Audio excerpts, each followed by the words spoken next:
Hello there, welcome to another video by me, Dan the Gaming Man. Today we're going to be doing a tier list which you can see on the screen. This is one that I've wanted to do for a while. This is actually for the SEGA Mega Drive, or the Genesis if you prefer, and it's the launch titles.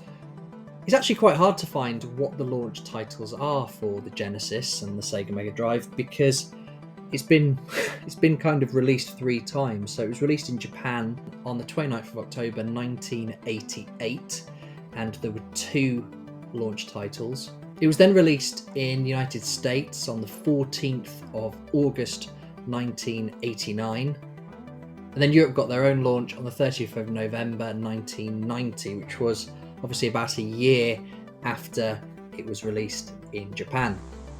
So I've done a little bit of research, and basically I've looked at Wikipedia and a couple of other websites, and I've managed to find generally 9 games that are considered to be launch titles. So we'll go through each one. They're at the bottom. And you also notice that for the categories, I've given it names to make it a little bit more fun.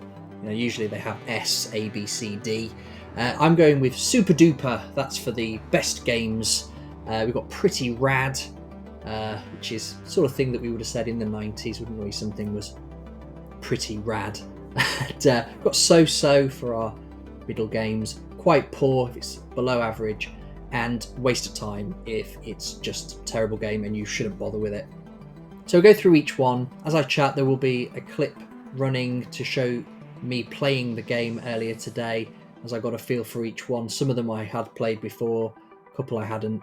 So let's go through them and decide which category each game belongs to. Of course, if you don't agree with my tier list, then let me know in the comments what you think. And if you haven't already, please subscribe to the channel. Without further ado, we have Space Harrier 2. This is generally considered to be one of the release titles over in Japan. So this one came out on 29th of October 1988. And where are we going to place it? Yeah, this game, I'm going to put it in So-So. It's alright. To be honest, it could be quite poor. It's not pretty rad. It's not even a little bit rad, actually. So yeah, I'm gonna put it in So-So. I think that's what my gut's telling me. It's just all right.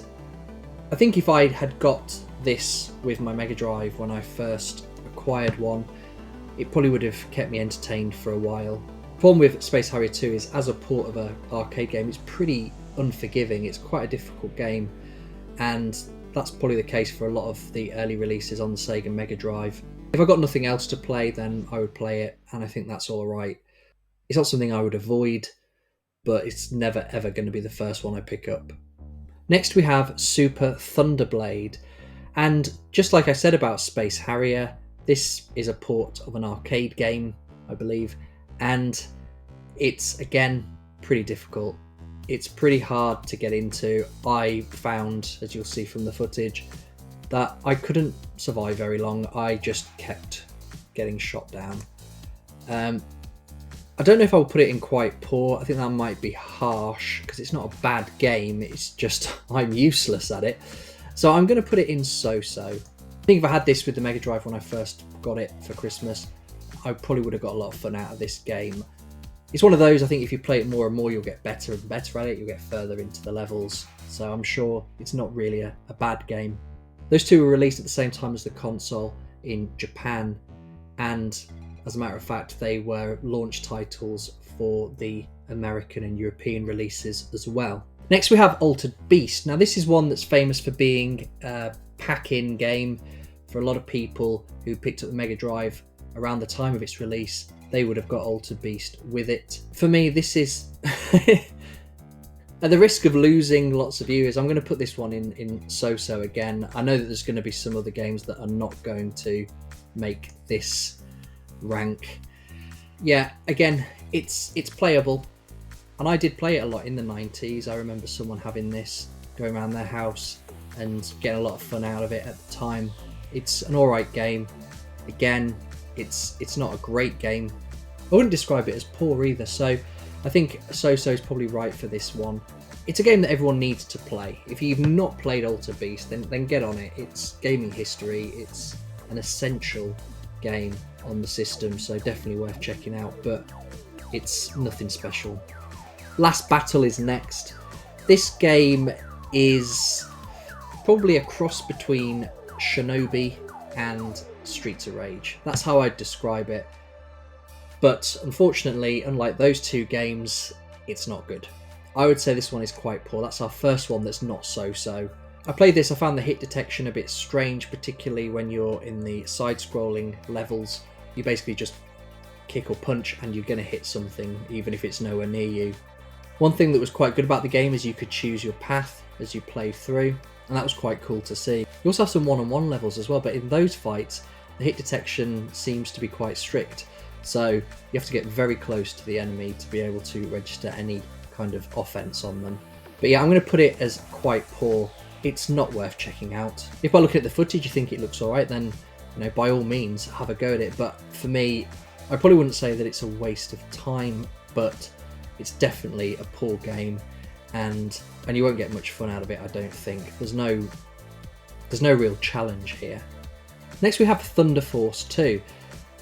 I was quite excited to play this one because I'd previously played Thunder Force 4 for one of my top 10 videos, and I'm going to have to say that this game is pretty rad.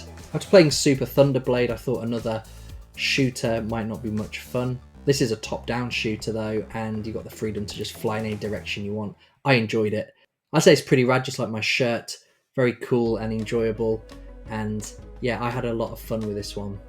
Next we have Tommy Lasorda Baseball. Sorry if I've mispronounced that. Here in the UK, we're not really into baseball, so I've not played too many baseball games. I'm sure there's people watching this that really enjoy it, and I'm going to offend somebody by what I say next. I'm going to put this in quite poor.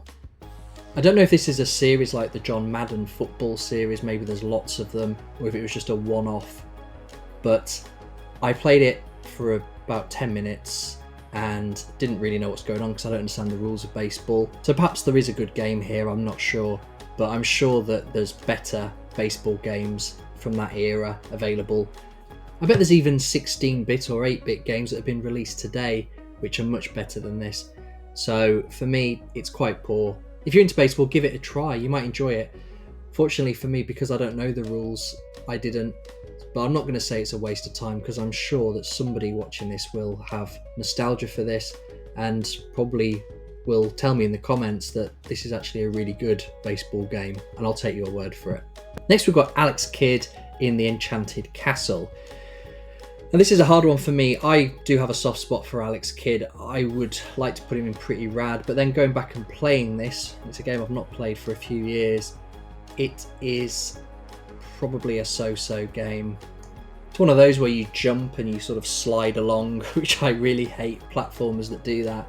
So that's why I'm going to put it as a so-so. As a kid, I really enjoyed it. It's actually through this game that I learned rock, paper, scissors. I've actually said that before in one of my previous videos.